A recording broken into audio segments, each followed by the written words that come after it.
Good evening and thanks for tuning in to Double Trouble on CTV Sports. I'm Grace Reeder. And I'm Rachel Vigil, and we have a loaded show for you. Thanks for being here. The CSU football team went to Tuscaloosa this week to take on #1 ranked Alabama. Final score, 41-23, but I think the Rams looked a lot better than a lot of people were expecting, despite the score. Grace, what did you think? You know, we were kind of hating last week when we were talking about this game.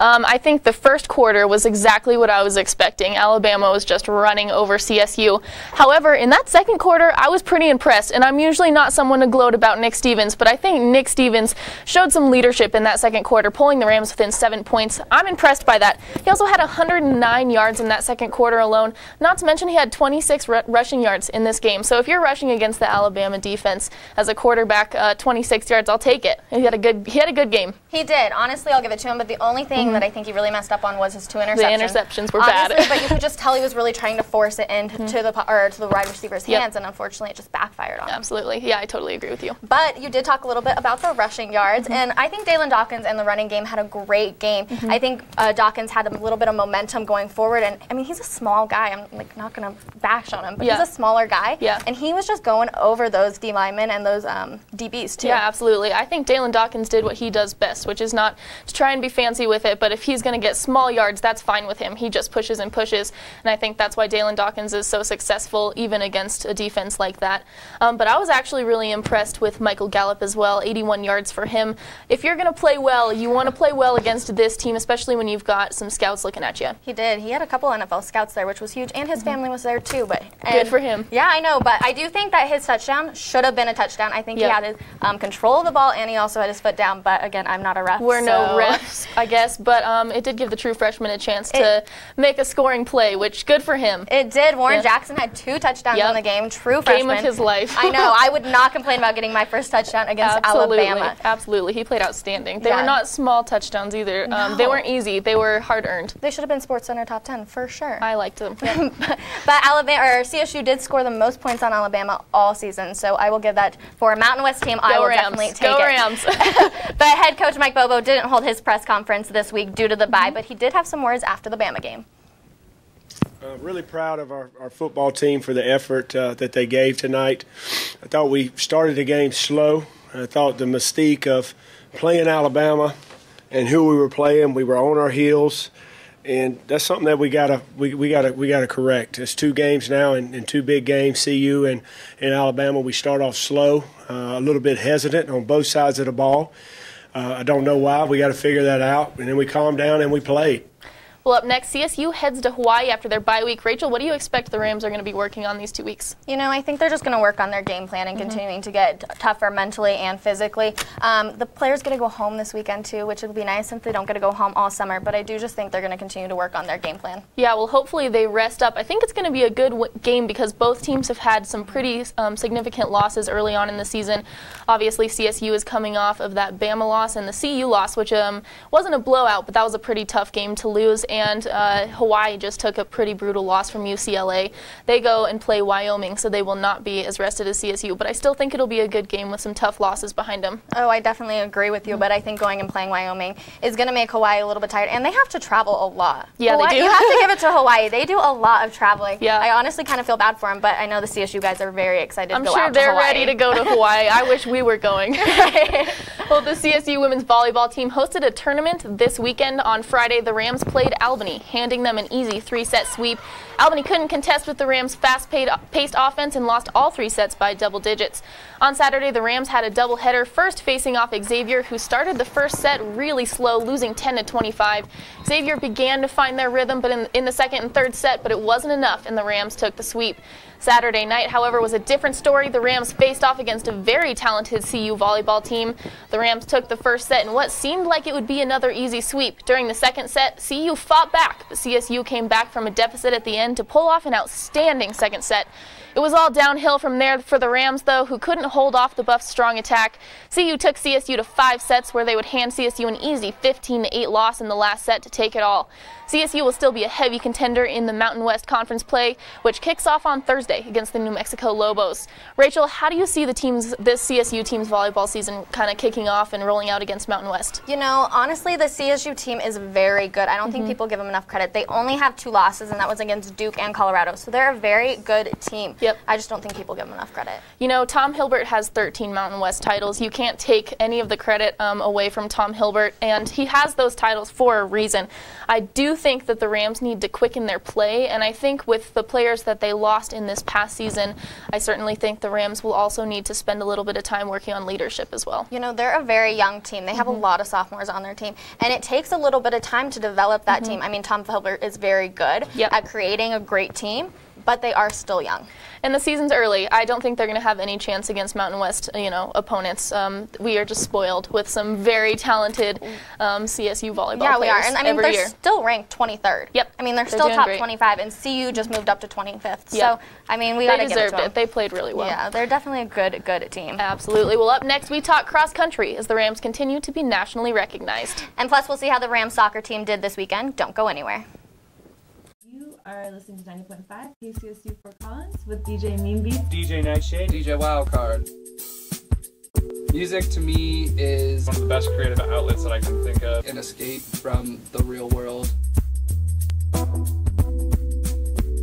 Music to me is an expression of love. To go from like folk to hip hop to like classic rock, 1960s bossa nova. With music, there's like no boundaries. I work here because I love music, and you do too.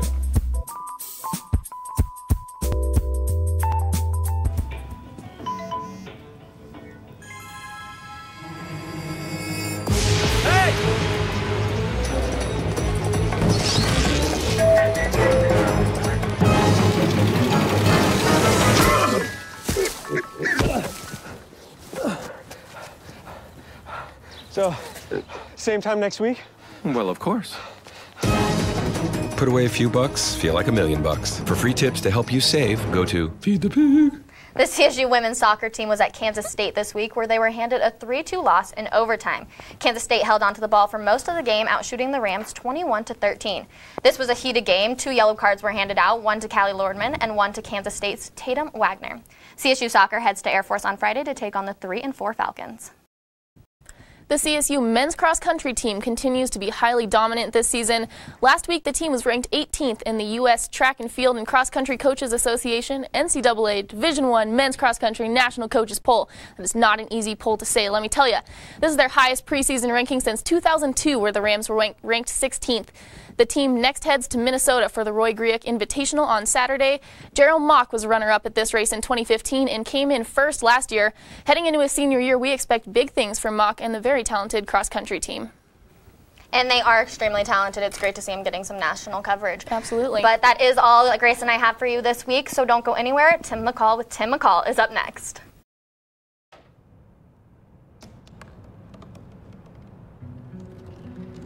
They said I couldn't dream. Called me a piece of trash and swore that's all I'd ever be.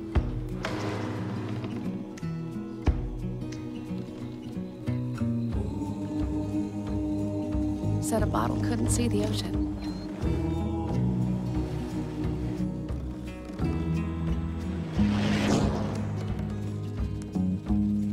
Give up.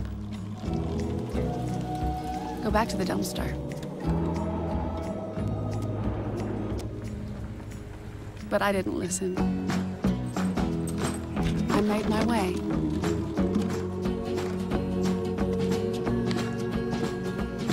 And now, I am what I've always wanted to be.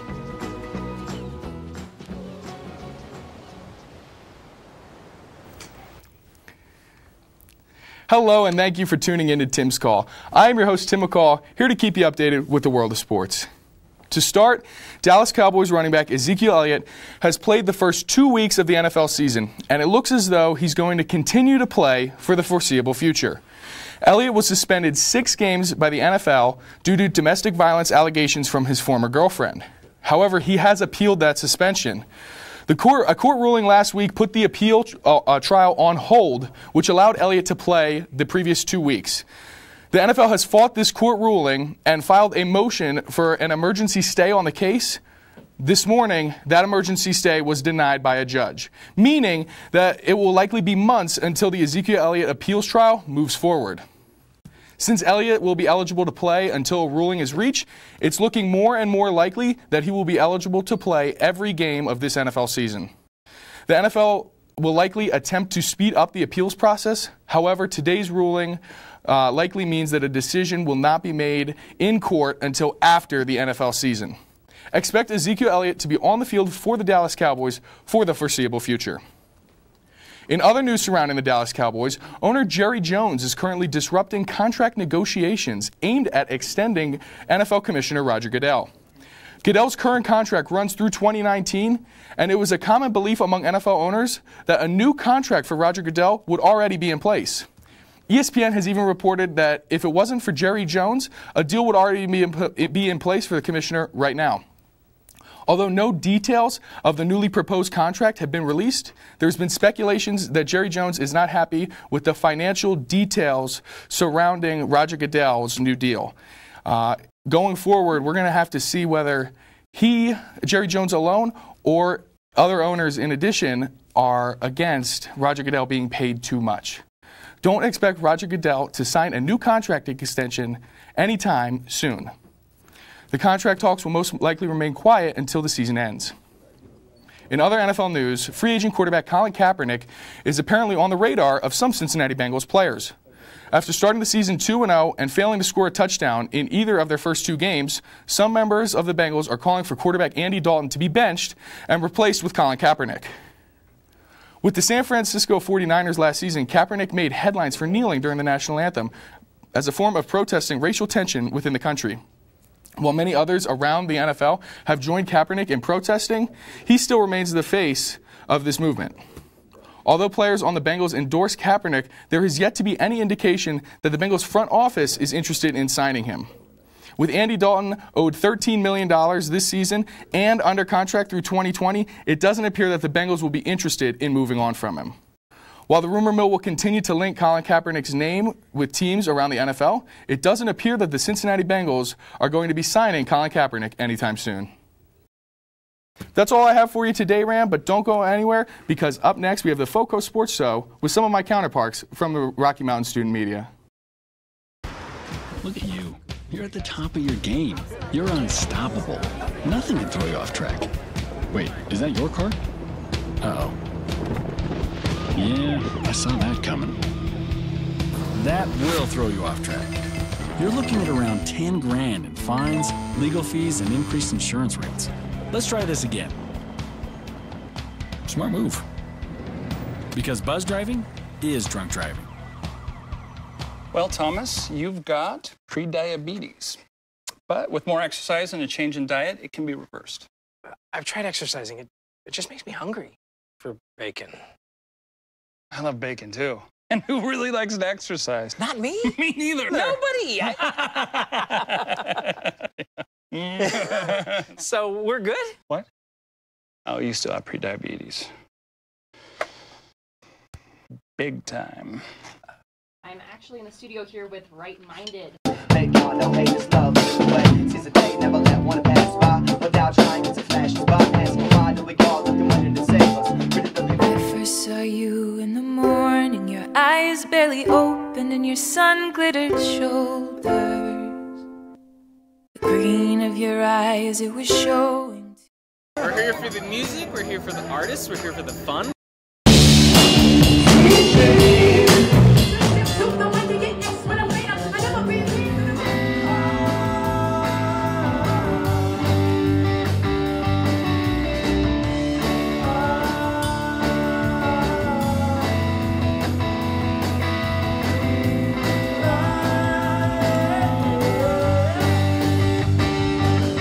Listen, I realize that I'm not perfect, but it all really started to change because you judge me for having a problem. No one is going to know that I need help. I need help. I know that no one is going to judge me for having a problem. I realize that I'm not perfect, but it all really started to change because you listen.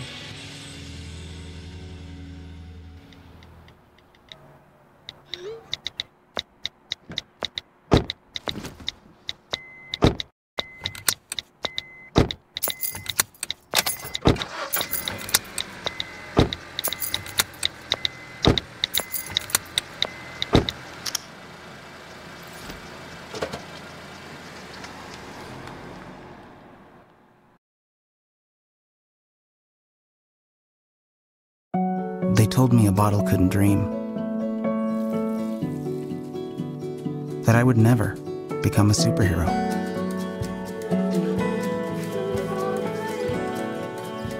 But I learned how to fly. Just to come back in a new disguise. And be the hero that I've always wanted to be.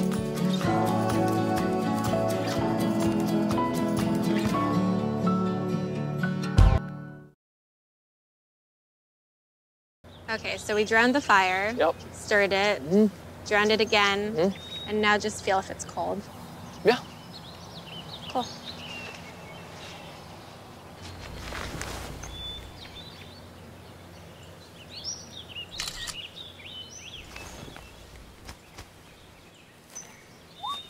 Smokey just gave me a bear hug.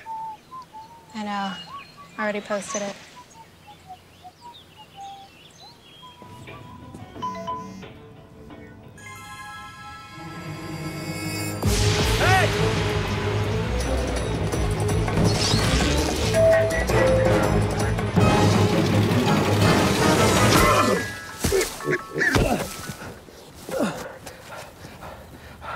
So, same time next week?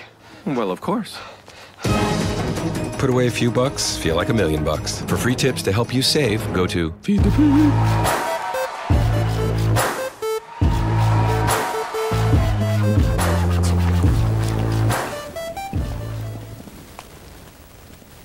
Hello, Rams, and welcome back from the break. I am Tim McCall with CTV News, and we're bringing you the FOCO Sports Show, where we are about to be joined by some colleagues with Rocky Mountain Student Media who are going to discuss and debate sports. Why don't you guys introduce yourselves? First off, I'm Javon Harris. I'm from the Rocky Mountain Collegian. I'm Eddie Hers. I'm from the Rocky Mountain Collegian as well. I'm Nick Baker. I'm from KCSU Radio. I'm Nick Romero. I'm with CTV. I'm Brian Buck from KCSU as well. Now, while we did have a lot of action in this week going forward with NFL, we had CSU and Bama. We're going to start off with maybe the biggest sporting event from this week, and that was the Triple G Canelo fight. Now, I know many of you guys here are more interested and more excited to talk about football, but Nick Romero over here with CTV News is our boxing expert on the show, and he's going to tell us all about this fight. Nick, what do you got for us? Yeah, Tim, this fight was, just to get me started, this thing was absolutely amazing. If you were a fan of the McGregor-Mayweather fight, then you would have absolutely loved Canelo Triple G. Both these guys coming in, Canelo was 49-1, and his only loss was to Floyd Mayweather, which, as we all know, being one of the greatest fighters in the fight game today, just kind of an outlier. You can't really count that one. And then Triple G was 33, I want to believe 33-0 in his record right now. So both these guys are basically undefeated going into this super middleweight fight. It was just absolutely incredible. So to start off, Triple G is 35. His opponent Canelo was 27, much younger, much hungrier fighter going into the fight. Both these guys are massive heavy hitters. And it was just, they took it to each other, like, pretty hard. Now, for those who didn't see the fight, it wound up being a fantastic fight, so good that they couldn't decide a winner. It ended up being a draw. Nick, as a boxing fan, what does it mean when a draw happens? Are you happy as a fan, or are you upset? With big fights like tonight, or what happened on Saturday, I don't believe in a draw at all. I believe that these two fighters just came in and trained so hard for that fight that a draw is just absolutely out of the question. And for Triple G, this was him defending his middleweight title for the 20th time. So he's going in, and then with Canelo coming up to challenge such a crazy fighter like Triple G, it's just kind of disappointing to see the way it worked out. And the way it did work out was two of the judges had him pretty close. It was like 15-15, and then it was 14, and I want to say 17 was the score. But so even though it was a really close fight, Triple G wound up landing, I think it was 54 more punches throughout the fight. Now, he didn't have quite as high of a strike percentage as Canelo Alvarez, but either way you cut it, it was a really close fight. Hopefully, because it was a draw, it means that we're going to be looking at a rematch. I can't wait for it as a boxing fan, and just as a sports fan, it's cool to see these kind of events come along. They don't come along too often, so I can't wait for the next one. But we're going to move forward. We're going to talk about NFL, exactly what you guys have been wanting to talk about all day. We're going to talk about week 2. It was yesterday. We got the current Monday Night Football, Giants and Lions going on right now. But just talking about yesterday, everything we already saw, what'd you guys think? What were your takeaways from week 2 in the NFL? Well, a couple of takeaways that I had was I was really impressed with the Broncos defense. Like, of course, we know that they've been good for a numerous amount of years, but I mean, they made the Cowboys look like the cowgirls, to be honest with you. And I thought they'd look two interceptions, one to the house, but to lead, that was in the game. Late at the game? Icing on the cake. 2 sacks by Von Miller. Yeah, it was late in the game, but still. And then I also think Ezekiel Elliott, he just quit. Hey, how about a career low in rushing for Ezekiel Elliott? He was eating like one Cheerio. He wasn't eating like they usually eat. So, yeah, that was just horrible. I also think that the Falcons, they looked really good. I think they looked really good. The Packers are really good. So I thought the Falcons looked really good. Their offense looked insane, again, with Matt Ryan, Julio Jones, and Devontae Freeman with 2 touchdowns. That was pretty good. And I just wanted to put out there the Chargers. They might have the worst luck in the NFL. You know, that new kicker, it didn't work in Denver. Yeah, you know, it didn't work this past week. Exactly. I hope that it starts working for the kid sooner, or else he's not going to be in the NFL much longer. Anymore, so, but yeah, the last one I was just putting it out there. Marshawn Lynch looked like he was having a grand old time in Oakland. So I think Oakland's happy to have him back. Exactly. Eddie, what do you think? I want to talk about the rookies so far this season, which has really been an exciting aspect to 2 weeks of the season so far. I mean, we all know about Kareem Hunt and what he's done, but I want to talk about Tariq Cohen on the Bears, the 5'6" Darren Sproles-esque back, drafted 4th round of North Carolina A&T. Excuse me.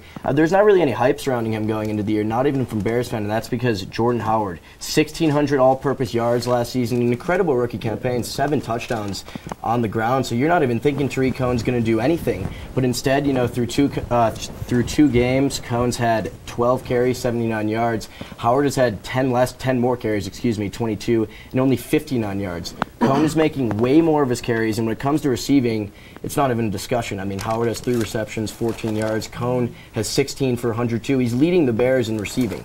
You know, I'm fantasy owners, I'm talking to you. This guy's available in 45.3% of fantasy leagues. I know I picked him up. I mean, there could be a little question because you think, well, Howard will get it going eventually. He's had a slow start. In most cases, this will probably hurt Cohen's production. I don't think it will. The Bears only have a few offensive weapons. You know, Cohen's going to have a chance to really do what he can every week because of that. I mean, he even muffed a punt, made a bad play, and he wasn't even pulled. His production didn't even decrease after that. There's no short leash with how few options there are in that offense. Yeah, you know, John Fox has a lot of confidence in him. He went right back to him after he fumbled. You know, a lot of people will forget this is a Bears team that had Victor Cruz, who was going to be working the slot going into the last week of training camp, and right before the season started, they released him because John Fox knew that he had a guy that he was going to be able to rely on in the receiving game in the slot. That guy happens to be Tariq Cohen. Right, and I agree. I would compare it to the Devontae Freeman, Tevin Coleman little combo there is in Atlanta. Both get carries, both get receptions. I think the Bears have their own version of that going right now. All right, and Nick Baker, you want to tell us what you got? Yeah, I'm going to take it to the NFC South, someone that I'm really excited about, the Tampa Bay Buccaneers. Kind of a shaky start, you know, Doug Martin being suspended, the issues with weather and losing their first game. But going in to play the Bears, they didn't have a lot to play for, and they really proved it, that they're a great team. They were on Hard Knocks and got a lot of people on their side, and that defense was phenomenal. Very excited about that. I think the NFC South's one of the best divisions out there right now. The Saints are the worst of the bunch, and that offense can hurt anyone on any day. The Panthers have a great defense, shaky offense, and of course the Falcons are the Falcons. Really excited for that, and they looked phenomenal last night. I would have to agree, especially with the Panthers. They were looking solid. But going into next week, no Greg Olsen. We still have not seen too much out of the rookie Christian McCaffrey. Had a couple carries, but not at all what we've really hoped to see out of the young kid this season. But on that note, I'm going to take it to the AFC West, home of my favorite team, the Broncos. But I just want to call this division like the most competitive division in all the NFL right now. Right now, all the teams are leveling up. The Broncos are looking fantastic. Trevor Siemian's coming in with an amazing start.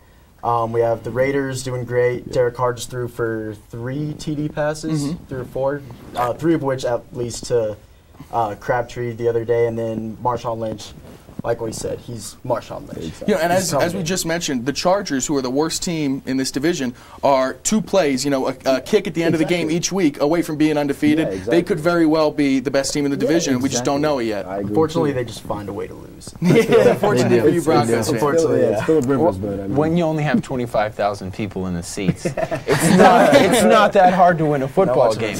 Yeah, I know.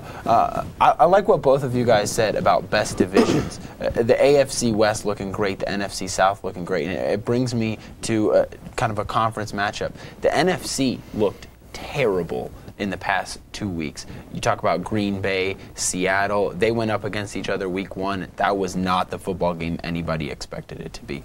Seattle did not look great against the 49ers, and Green Bay gets almost embarrassed in Atlanta.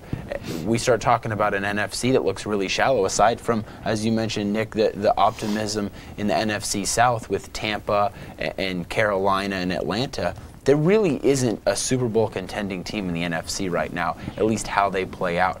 I see it a couple ways. It's just incomplete football teams right now. We talk about Seattle. They don't have an offensive line. They have a collegiate offensive line right now.